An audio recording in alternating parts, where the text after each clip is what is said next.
There you go. Okay, so we're about to apply wax to the floor. We've already swept it, stripped it, and then mopped it with water.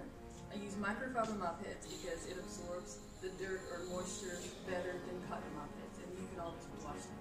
I also use microfiber heads for flat surfaces. Whenever this is very good for your house. The swivel Swiffers are not really good because it wastes more money and it really does not absorb and pick up your spills and things like it shows on the commercial. Sorry.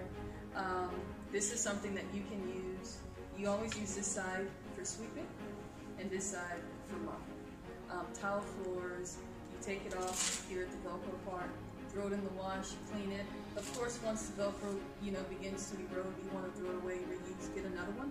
But you get more efficiency, more use for your money with swivels than those Swiffers because you're having to constantly rebuy the chemical, and then it's so flat that it doesn't absorb anything. This is really good pad. I use it for waxing as well. You don't want to have the ringer a part of the bucket when you're about to wax. They also have different buckets that actually are flat, but I don't have that one here, so I just don't have the ringer. And you just put it in here, make sure it absorbs enough wax when you dip it in. Dipping in the whole thing is not a bad thing. It's not a bad thing at all. Make sure it gets really good on the white side. Absorb it.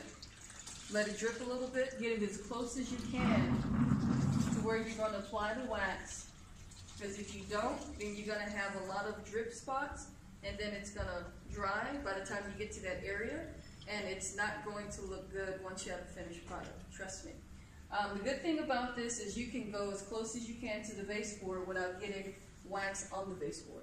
A lot of times mop heads, you have to tape off the edges, and then wait till it dries, pull up the tape so you don't get wax on the baseboard. These are really good because, like I said, you get close to the baseboard without actually getting wax on it. You go to schools, you go to a lot of buildings, you'll see wax all on the baseboard. This helps eliminate it.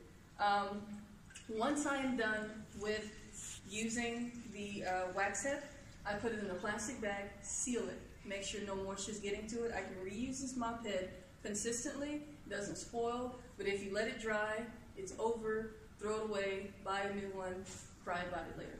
So, I'm going to go here. Go as close as, like I said, to the edge.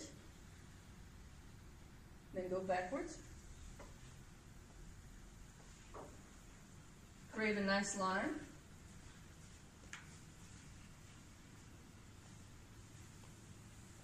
Do the same thing.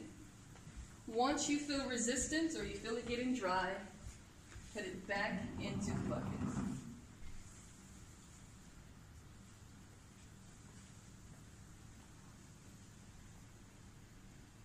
Now, positive is, because you have two sides, the other side still retains its moisture, so you can still flip it over.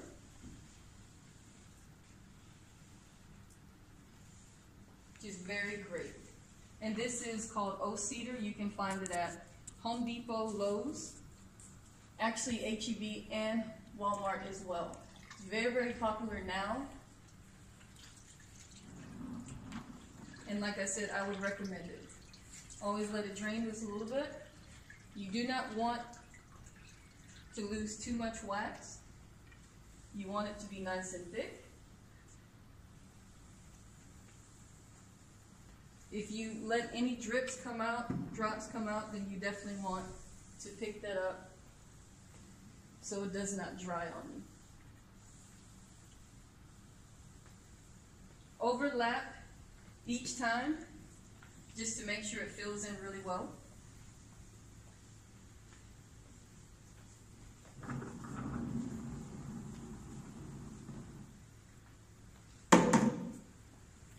Overlap each stroke. If you do not, you may get a gap and it will be noticeable. Trust me. Now normally I always go all the way down through the full line. But this is just an example. So at this point, I'm just going to do half of the floor and then complete the other half. Since we have traffic and we have people coming in and outside of the door,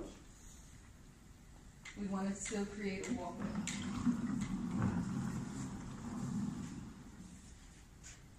If you notice, my baseboards still look good.